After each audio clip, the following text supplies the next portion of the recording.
me to be back in this wonderful country. We have enjoyed the most wonderful hospitality here, most recently from the mother of the bride, Adele. We feel perfectly at home here, not surprising perhaps in view of the contribution that the Irish have made to this country. I am not going to give a discourse on history, but I can't overlook the origins of the Irish who resisted British rule, those who came seeking gold in the outback, the subsequent economic migrants, and now a new generation with degrees, primary, secondary degrees, and I hope that their contribution will be truly significant. I think it will.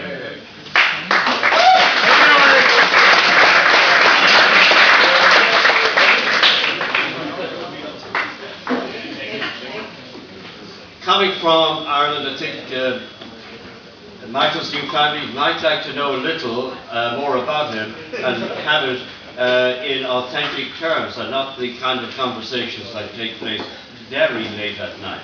Okay, and so I'll simply say that his mother, Monica, née Donnellan, originated in County Galway, and I'm from County Tipperary. Our family is, on the one hand, devoted to the thoroughbred horse, and I'm happy to say we sent out one winner of the Irish Derby. That's not there yesterday. And also I have to mention an uncle who wore the red shirt of Munster on the rugby field. Michael and I still take pride in that. The distaff side were entirely different. The Quinlans didn't smoke, drink or gamble. Pillars of the landed community, and how on earth my parents ever actually made it, I'll never know, but they did. And one uncle was a founder member of the Maynooth Mission to China, worked there for many years, and in the Philippines, and in Korea, survived the Korean death march, and ended his days as acting nuncio to that country. Enough already.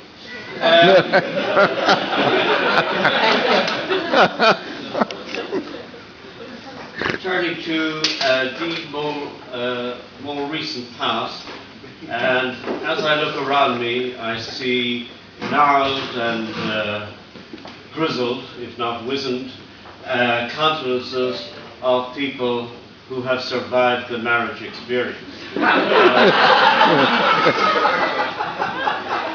Every one of us has our story to tell and our recipe for happiness to give. And I have mine. Archie's, wherever else would I get such a captive audience? But I'm going to be mercifully brief. It won't be a book nor a chapter, a page nor a paragraph, a sentence nor a clause. I'm going to confine it to three simple letters: C-E-D. They derive from my experiences attending Western films as a very young person and noticing a thoughtful proprietor had affixed to the door of his saloon the message, "Check your 6 guns at the door." The learned gentleman did not want these little misunderstandings that so plague our lives getting out of hand.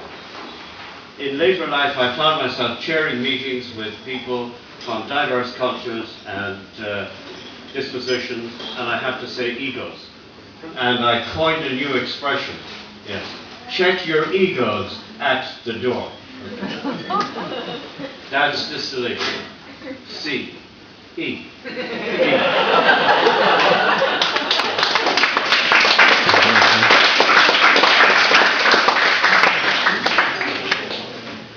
It was early.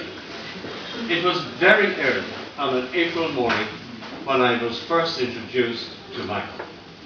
Tucked up in an incubator, sound asleep, with an expression on his face that I was to see many, many times again. It was one of quiet but deep satisfaction. He said, "Well, I handled that all right." with just a hint of lordliness, which said, I'll deal with all the others in exactly the same way. Michael turned into a lovely little boy, warm and loving, active and eager, cheerful and funny, and very, very social, which he is to this day. We'll all go together.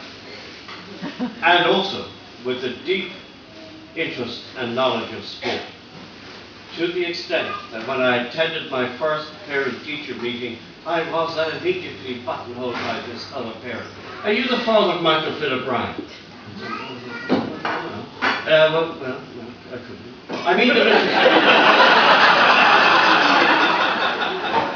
I mean the little fellow, when he's on a chair, his legs don't reach the ground. Well, that could be me. Do you know? No, it's not true. Do you know he participated in a quiz the other night? Yeah, I didn't know that. Do you know he answered all the questions correctly, including the ones the older boys couldn't answer? No, I didn't know that. And do you know that he was responsible for his team winning the quiz? That's my boy.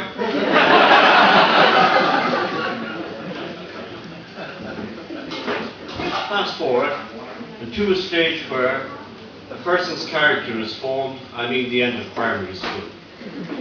And I have here in my hand a school report.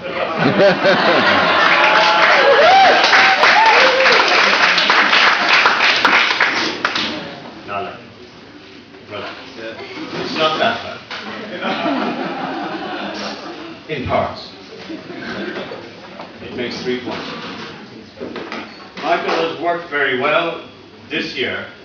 He's methodical and neat, and I would rate him as a persistent high achiever. 2. He has represented his school with distinction on the sport fields of Dublin. 3. He has been loyal, honest, and helpful on all occasions. I think that still is essential to Michael. And so now, my dear friends, it's time to say that I hope these qualities will serve him and Tiffany well in the life they have embarked on this day. And I hope that there will always be the scope for him to give them full and free expression. Yet, combining with Tiffany's own exceptional qualities, they will walk their path through life together, in harmony, in happiness, and in health.